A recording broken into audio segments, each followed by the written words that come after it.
Girl, talking about get a package. Oh my god. You interrupted my damn video talking about get a package outside that I had already goddamn gets.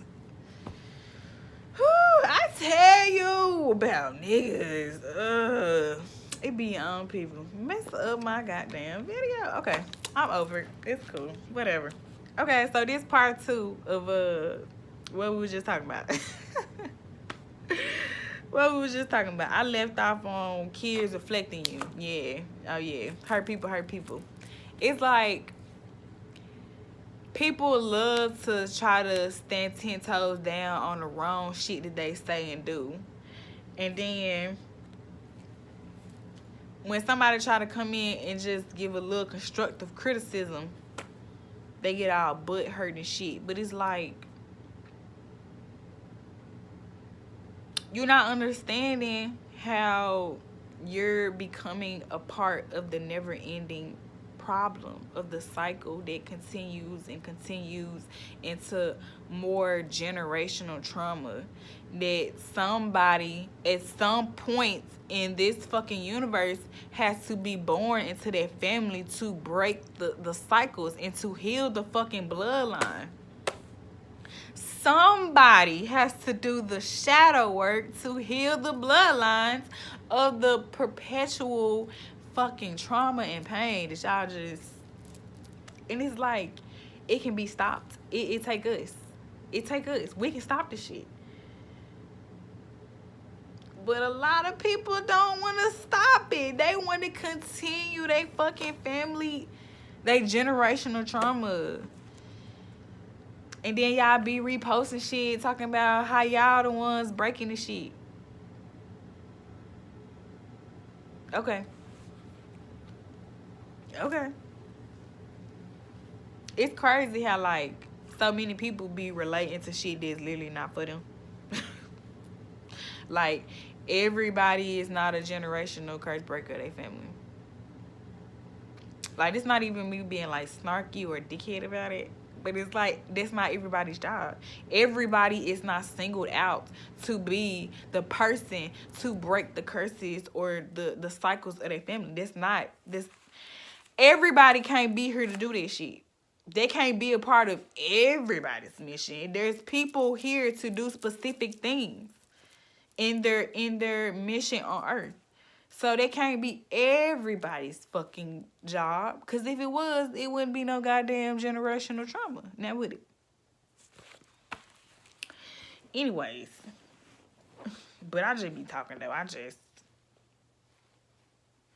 Look at my little Negroes. Anyways, girl. Okay, yeah, I already said that part. I hit through that too. I said that one too. Last but not least, just because it's your child does not give you the right or make you obligated to be your child's first bully or abuser. Now, going back to that video that we was talking about with old girl cutting her daughter's hair on fucking camera and deciding to post this shit on fucking social media. The level of entitlement and the level of, it's my daughter so I can do. The level of entitlement that a lot of people come with when it comes to, this is my child, so I can violate them in any way I want. That's how y'all be fucking coming.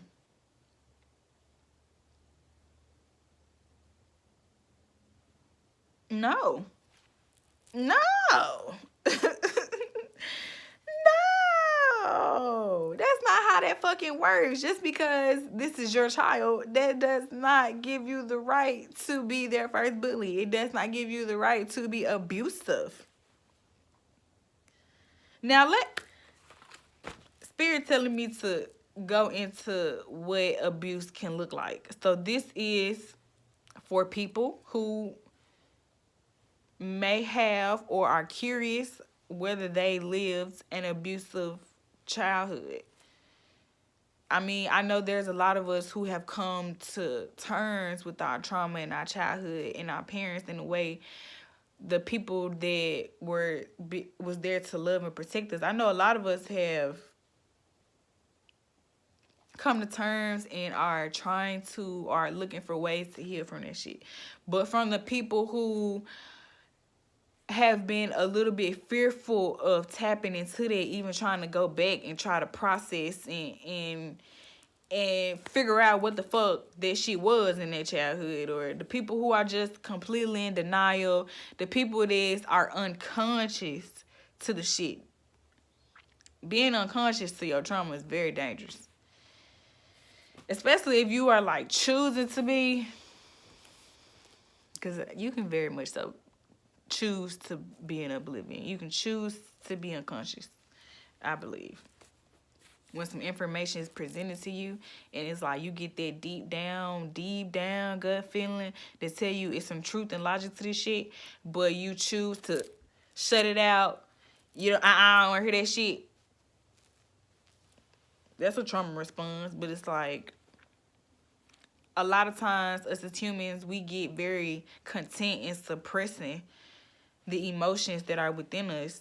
So a lot of times it's easier for motherfuckers to just neglect their emotions and the shit that they went through to save face and to continue to live in a lie, in denial, and in oblivion about who they are and what they experience as a human being. But what the fuck was I talking about though? I was about to get on something. Oh yeah. I was about to get on what abuse could look like. Okay, so physical abuse. A lot of us feel like we was just whooped, but it's like being beat.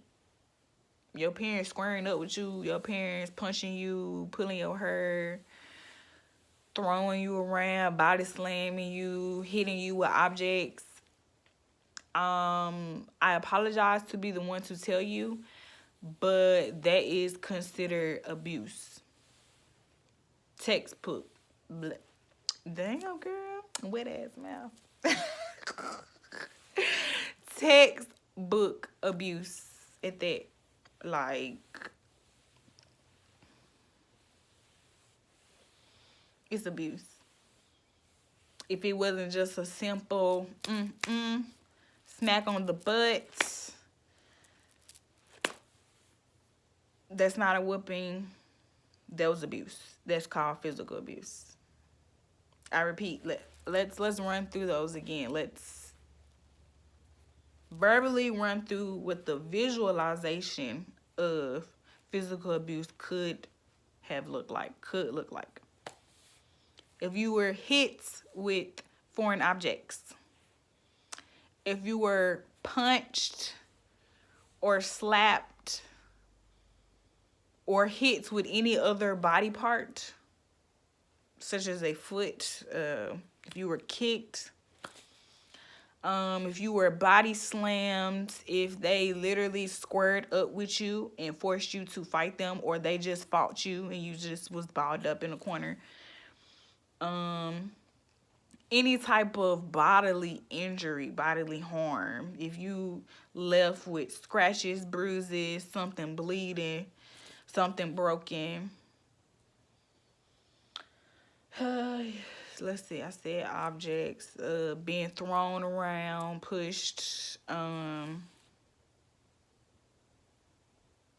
body slammed, hit with things, yeah, hair pulled,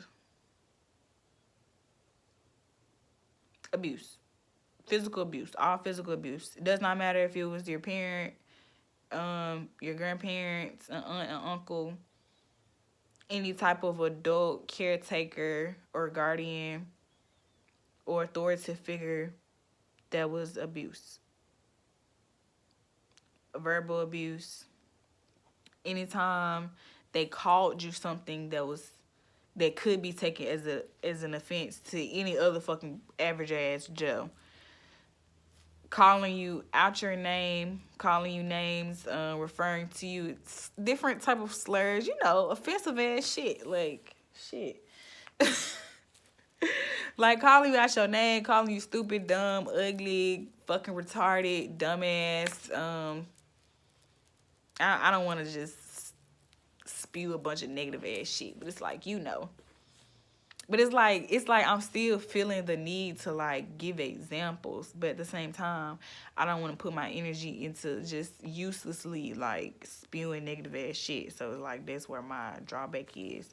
But I'm feeling like spirit and or ancestors being like, people need examples of what this type of shit could look like. Telling them they ain't shit, telling them they gonna be shit, projecting how you feel about yourself on them. So taking your life situation or taking somebody else's life situation and projecting on them and saying this is what you're gonna be, this is how you're gonna act. Says fucking who? Threatening you, verbal abuse. Saying what they are gonna do to you because of insert situation, or telling you what they could do to you insert situation because of whatever the fuck you did as a child or a teenager or whatever. And a lot of times this abuse, like, it don't just stop when the child is no longer a child. Like, a lot of times we go into our adult life, specifically in our early mid-20s, shit. Some people still are getting abused in their 30s, shit, probably older, by their parents because they never said nothing. They never seen it or verbalized it as being a problem and an issue that needs to be addressed. Like, a lot of times that abuse don't stop just because you're not considered a child anymore. Especially if you don't say shit. So, let me see. I went through physical and verbal abuse. Verbal and mental abuse could go hand in hand. For me, like, the examples that come to mind is like, yeah, basically like telling them this is how you're gonna be, this is what you're gonna be, like, and it's like ingraining in this person's mind that they're already unworthy and deserving of love and to be loved and to know that they, can get good things out of life, to have a good life. Like, it's already like setting them up for failure for the energy that they're consuming for themselves and the energy that they're putting out into the universe and the shit that they're attraction when it comes to law of attraction and the things, how we feel, how that attracts things into our life, how that molds and shape our life. So it's like, in that sense, in a very deeper spiritual sense, like, it's a setup from the fucking jump. And I just want to focus on the fact that parents are human beings. And so we know that hurt people. And all of this shit come from they unhealed trauma, they wounds, they pain. Shit that, our other parent may have done to them, or the shit that they grew up, the environment that they grew up in, their parents, their siblings, somebody abusing them, somebody hurting them. But that does not justify nor give them the right to be abusive to their children. That does not make it okay just because they are hurt, just because they were hurt. It does not justify anything. Because, for example, if I can do the work, if I can go to therapy, if I can put in effort on bettering myself and, working through my shadow and realizing the things that I've done wrong, taking accountability and responsibility for myself and the things that I put out to the universe. If I can do that shit, you can do that shit too.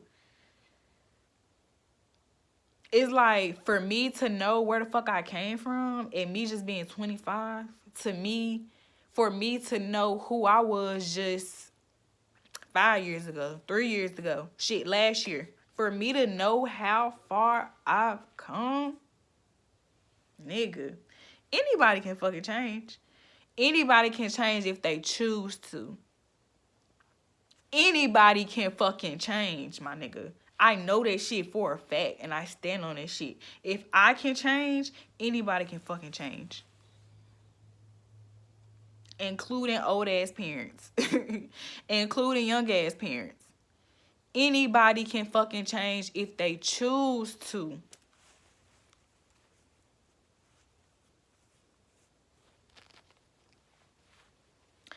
I just forgot what the fuck I was saying.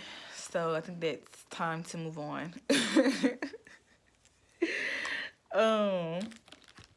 Yeah. Yeah. Normally when I forget what I'm saying, there's like spirit way of being like, okay, go on, nigga. Like, you got other shit to talk about.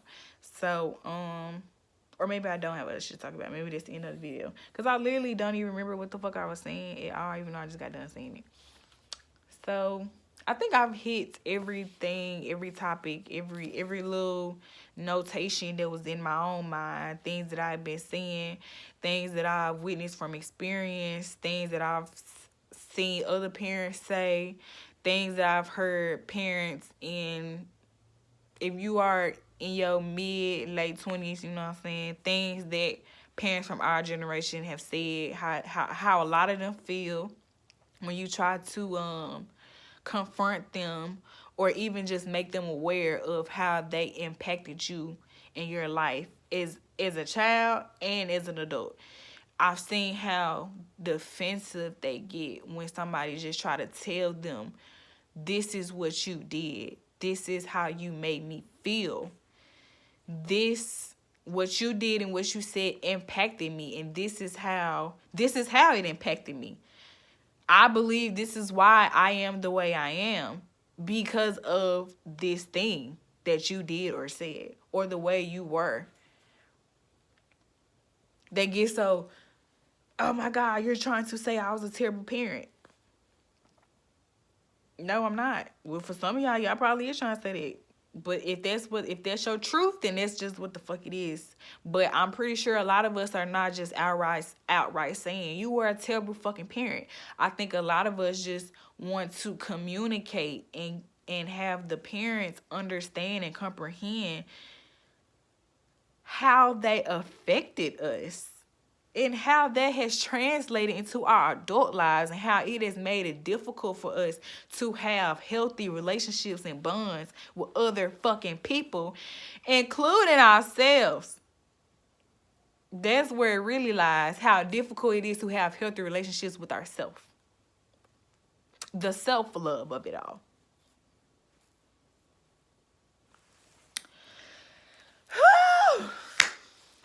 And this has been my TED Talk. It's been wonderful.